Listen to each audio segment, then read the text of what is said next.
In football, there are legends, and then there are myths. Stories so powerful they become part of the sport itself.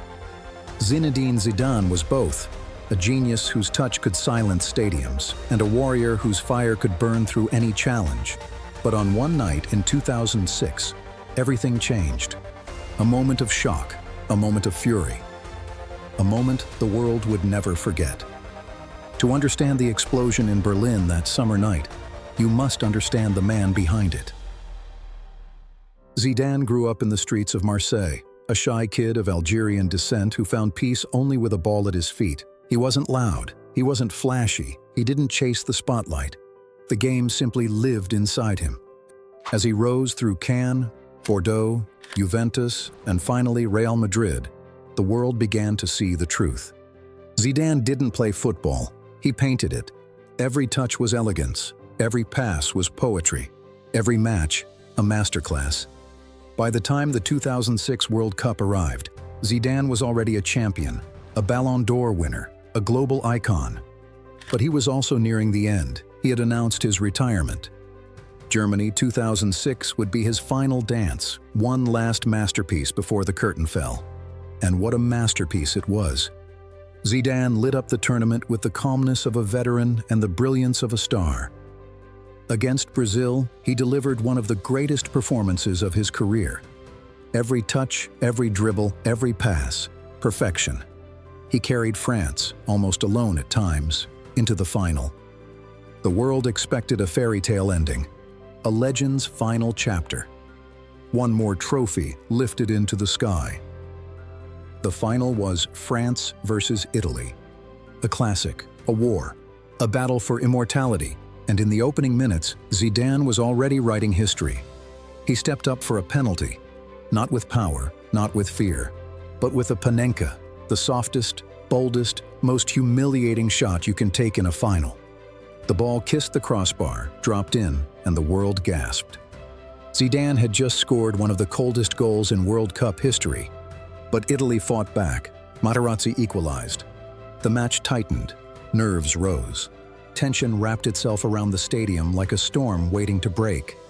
And then, it happened. Extra time. Tired bodies. Tired minds. Zidane drifting near the penalty area, Materazzi close behind him.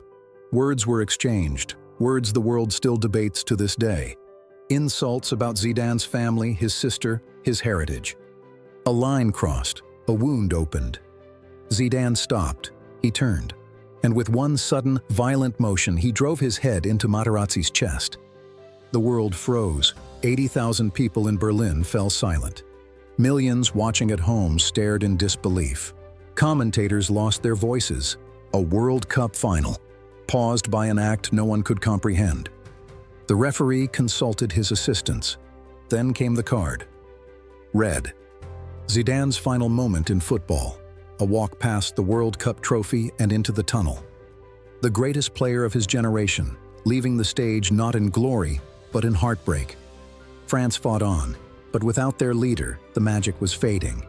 Italy held strong, the match went to penalties. And when Trezeguet struck the crossbar, Italy became champions of the world. But the story was not about Italy's victory. It was about the moment everyone was talking about. Why did Zidane do it? What did Materazzi say? How could a legend end his career like this?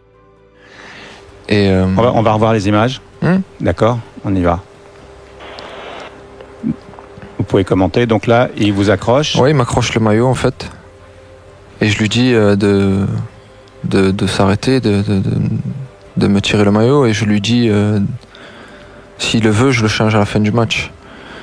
Donc voilà, et là, ça c'est ce que je lui dis. Et là, que dit-il? Et là, il dit des mots qui sont très durs et qu'il le répète plusieurs fois, quoi, qui sont quelquefois plus durs que des gestes, quoi. Et là, à ce moment-là, vous revenez vers lui. Et en fait, oui, parce qu'en fait, c'est quelque chose qui, de toute façon, se fait très vite. Voilà, en fait, c'est des mots, comme je vous dis, qui me touchent au plus profond de moi. Vous pouvez les redire, ou parce que tout le monde a envie de savoir ce qui a été dit. Non, en fait, je vous dis, ça serait très grave en fait. C'est des choses qui, voilà, enfin, c'est des choses très personnelles, donc ça touche à votre, oui, j'insiste un peu parce avec que la maman, la sœur, enfin la maman, la sœur. Et puis c'est des mots très durs, quoi. Donc vous l'écoutez une fois, vous essayez de partir, c'est ce que je fais parce que je m'en vais en fait. Vous écoutez 2 fois.